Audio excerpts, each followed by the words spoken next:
stick to the center, to your right, no, down, to your right just a little more. That clear piece has, that's a Roundel piece, That's isn't got it? bubbles in it. Yeah. Okay, I thought that was just... This window is clean more than the other windows because this window actually was sold to a living person, so it's got to be cleaner. How many have you sold to dead people? That's And people are interesting. Dick's biggest fans. Hey Dick, that's clean enough. My goodness, you got it. Not to worry. Oh, I know. It's funny. Everybody has their funny little things. You know, I don't like it. You know, most people don't understand when you make a leaded glass window, you have to get it as dirty as you possibly can. It's like a mud field, and then you have to bring it back to absolutely clean. And you're chasing the residue of the putty all over the place. Where I hate it is right here in these little teeny corners. I like the corners to be as sharp as I can. And when they kind of like goomba up like this, I just don't like it. So I'm like in here just trying to get... Well, this is a redundant. I mean, I guess you have to mud it up so you can get the filler compound into the lead. Yeah, the putty. The putty both waterproofs the window and also basically strengthens it because it's just a skeleton. It's a skeleton, a jigsaw puzzle of glass. And boy, with this thing's not puttied, you take the panel and you shake it, it sounds like a skeleton rattling in its bones. All the glass goes go blah, blah, blah, until you putty it up. Actually, who was it?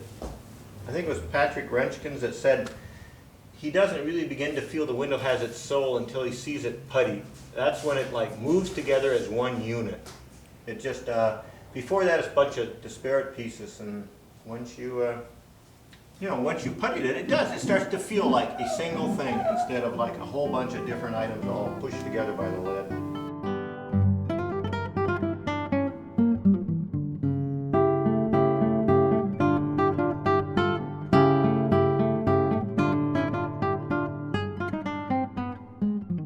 Do you have a title for the piece? You know, it's funny you should say that. I was just thinking, Walt and I had a monotype show of work we'd done together, and we only sold one piece in that. You shot it, and we only had one piece that sold in the monotype show to a client. Some lady came in and liked it enough to buy it. And afterwards, we had not had titles on anything. And after the show, we had to go down the list and title every single one. When we came to that monotype, that woman's face, Walt said, "I know we should call this the good one, because it's the only one that's sold." So I should probably call this the good one. It's the only one that's sold. Good one's all, but I didn't sell the first one. That's basically. Here's how I did that. The original one was, I started with the base beat. This is basically 2 rows of Roundels. So, whenever I do the screens, I usually start with, go to the first base, start with what you know, and then go to where you don't know. So in this case, I got the basic beat down, which is just a column of Roundels. That, I didn't want it lean kind of, and everything is nice and orderly and lined up absolutely correctly. That's called craft. When it slides all over slightly, that's art. So this is what I did. I just, made it a little screwy to one side, and it gets a little artier than if I'd actually registered rightly. And then, so I did that one first. And then, the second one I did was this one. So I went from the most restrained to the most kind of wild and crazy. This one was like, okay, this one's all lined up. Let's get a little weirder on this one. So I just infilled, and this one also is sort of the most calm. It's got absolute clear up the end. It's got textured clears. They're kind of like clear, but not really on the edges. And this one bleeds into this one where the background goes kind of loopy. And I often let just the piece of glass, for instance, this is the shape of the piece of glass. If I'd had it so it went up there, if the shape had actually gone up here, I would have continued it, but I didn't have that. That's what I had. So, and sometimes it bedevils you because I wanted more of this cobalt blue and I didn't have any more, so I was down to just all kinds of little teeny pieces of it, couldn't fill in. But anyway, so then I went that one, then I went to the wild and crazy section, as I call it, and then the third section is supposed to help talk to the other 2 sections and sort of say, listen, you 2 guys, get along. And so that one is kind of like an amalgam, where it kind of goes up, but kind of doesn't. It's a little crazier down here, but then it says, well, okay, we can write ourselves into 2 columns and you head off that way. We finally got it lined up. So it's sort of like, obviously you get it, right? Most conservative, most wild, and this is sort of like the one in the middle. So that was sort of the way it is. The screens are neat because unlike a single panel in stained glass, you only get one shot at a single panel. You know, one panel, this is it. This is what I have to say. Boing, 3 orange squares in a blue field. That's it. Right. Which can be cool, but it's like, that's it. Do you like it? Do you like what I said or not? With a screen, it's like, this is what I said part 1. This is what I said part 2. Wait a minute, there's an addendum. I can fix those first 2 parts. This is part 3. So it's so nice. It's like you get, this is resurrection. The first panel didn't quite work. Wait a minute, I can fix that. Second panel didn't quite work. Wait a minute, I still got an idea. You know, so it's like you just have a chance to keep going. It's more like a novel than a short story. You are one of my favorite artists because first of all, I've known you for a long time. You know, quite frankly, I am one of my favorite artists. I got it. You gotta like your product, right? If you don't like your product. Yes, it's true. Jeffrey saved a panel from going over. Russ and I were disassembling a window, and this panel started to go, and Mr. Wickett ran out and saved it. So God bless on that. What? Yeah, it would have been a sorry day. Looks great up close. I have a question to ask. Does stained glass ever seem anachronistic to you? Nah. It doesn't ever. No. It doesn't ever seem that sort of clunky Never. 15th century old-fashioned. No. It really? You're wish, honest? I wish it did. I wish it looked more like the 15th century, you know, but... Because it does seem the so thing is anachronistic that in as- its own way. You know, Dick, as art has gone along, it's gotten stranger and stranger and weirder, and anymore it's like a party we didn't get invited to.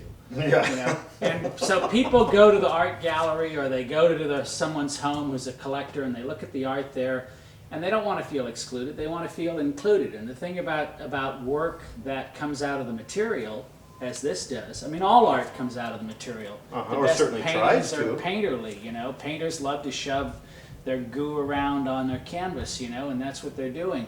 And you're shoving pieces of glass around. And the thing is that this has an immediacy, you know. It's kind of like the difference between a cartoon and a painting. This is a little simpler in the color effects and everything, but it's a whole lot stronger, you know, and it has a lot of punch. And your work dances, you know, the colors are bright and it's very active and there's a lot going on. And, you know, when something moves behind, everything seems to be turning. I mean, it looks to me like these things are all spinning. But you know what I meant. It's something that was invented 1,000 years ago. We both agree it peaked in the year 1300, It so sure it's been did, going sure downhill did, for 700 yeah. years.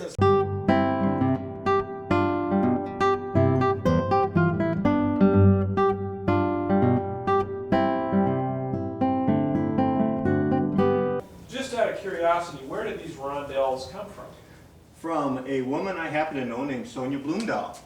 It's taken me a long time to realize how good she is with color. She really is. I mean, she can take the same Kugler bar other people can, and somehow what she says with it is just more nuanced.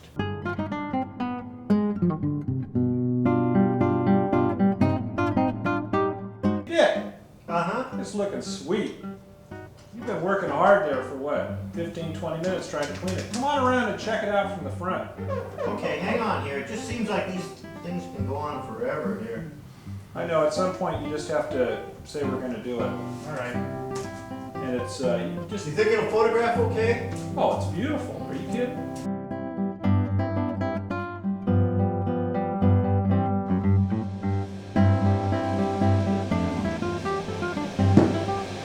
You know, the frustrating thing about glass that has never changed, no matter how much I get to know about it, is that you can always see the dirt better on the side you're not working on.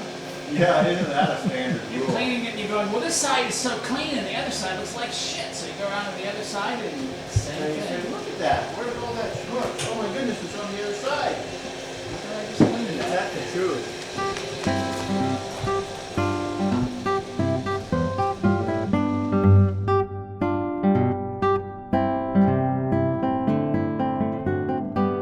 Yeah, well, the background slick's the biggest problem, right? Well, it's just not bright enough in the background compared to this stuff up front.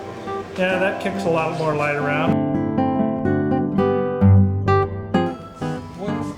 We just tripped a circuit. We've got a circuit problem in this joint, especially if we're going to start shooting with hot lights more. Well, you know, that's a good point.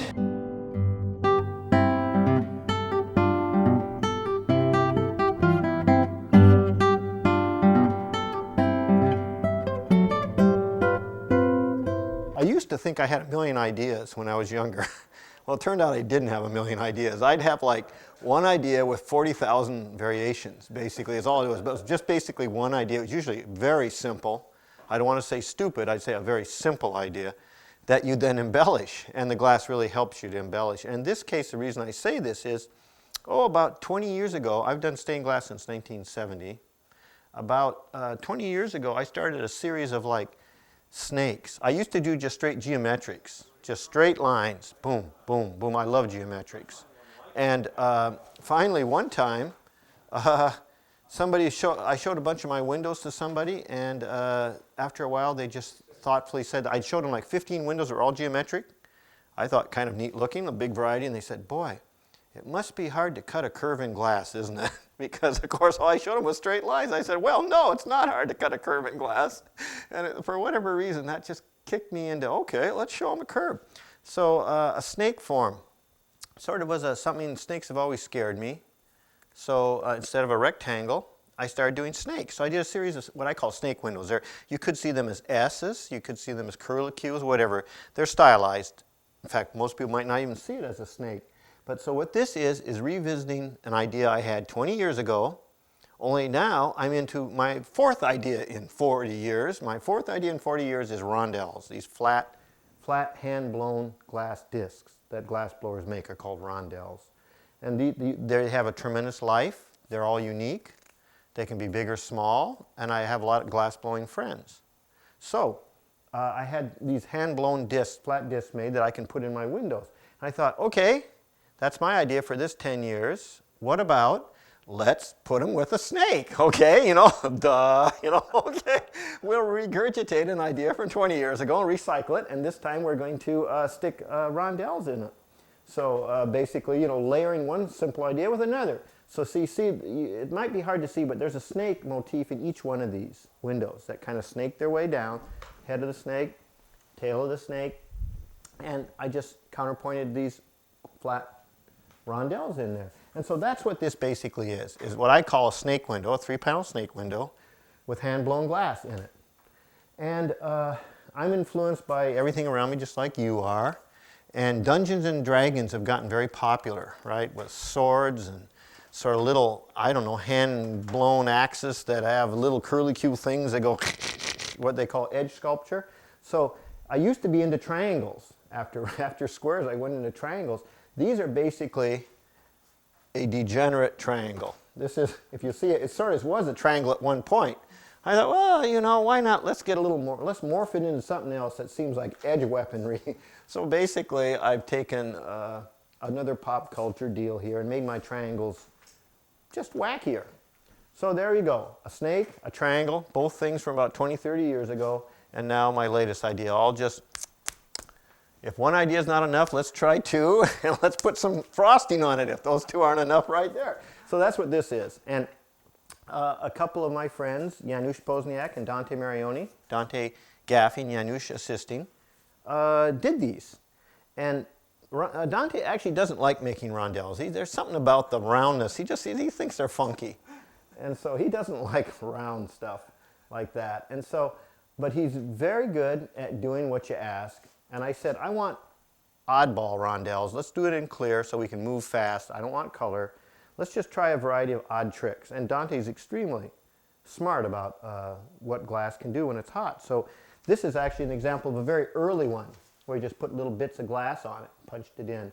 This would be an example of one of probably the last ones he did, where he put a lot of little gathers on top of the flat disc, and so you get a more of a wild and crazy look. So there's a history of these things, and I just said, let's do a variety of them, and Dante and Janusz obliged me and just cranked them out like machines, and there you have it. Any questions? Well, yeah. Now the Roundels and the other glass. Did you say that a lot of this some of this is old bathroom glass? Yeah. Oh, yeah. Right. Yes. I used to buy glass from a place called Washington Glass Company. It's funny how you can really become, how some people can remember old friends and people who've died. Well, we also probably remember old businesses that were nice to us. Washington Glass was around for 1,000 years, it seemed like, when I started in 1970. It was the only place to buy colored glass. And they finally went belly up in the 80s by extending credit to a bunch of people that couldn't pay them. And so the outfit died after about 100 years, which was amazing when Washington Glass closed for me here in Seattle. And anyway, before they closed, a subsidiary there, Tacoma Glass, was closing. And the guys at Washington Glass said, take your pickup truck down to Tacoma Glass. They're getting rid of all their architectural glass, AKA bathroom glass. If you want to get, call it the low end. The low end term is bathroom glass. The high end term for the client is architectural glass. Textured clears, basically. So I went down there. Paul and I went down there together and just loaded our pickup truck. We could barely get it up the freeway. And so I have all these. This is like from the 50s probably. This is also from the 40s or 50s. Some of the glass is much older than that. This is from turn of the century. So we have a variety of textures. When codes started requiring that you temper whatever goes into a bathroom, that totally cut down on the amount of textures you get, because they didn't want to temper 50 trillion different textures. So if you go into an outfit now, they'll generally only show you 3 or 4 different textures. So that killed a lot of the different textures, so which is one reason they're kind of historical now. They're starting to make a lot of really neat ones. This is a brand new texture from Spectrum Glass. This is also a new texture. And some of the new ones actually have a lot of life, so that's good. So some of them is old, some of it's new. The interesting thing, of course, about Roundels are, hardly anyone knows what a Roundel is anymore, but before they had commercial glass, any window in a house was a Roundel. They just blew a flat disc and cut it off. Before big machines came up, 1300s, 1400s, 1500s, 1600s, 1700s, there was nothing but hand-blown glass in every single window you've ever seen. So it's actually kind of a throwback to an earlier time. And since the Northwest is a total center for glass blowing, I'm just fortuitous that I'm sort of just using the native talent, you might say, that's here for my blown glass stuff. Plus, of course, it looks gorgeous to clients, and we're going to hope to sell the bejesus out of this. All right. Here, here. The other night, last night, you said it's great to be involved in an art form that peaked 700 years ago. Right. Been going downhill for 700 years. It's one of the main reasons I don't have any rush to computers. I mean, I'm in a field that was at its best 700 years ago, so why am I worried about a computer?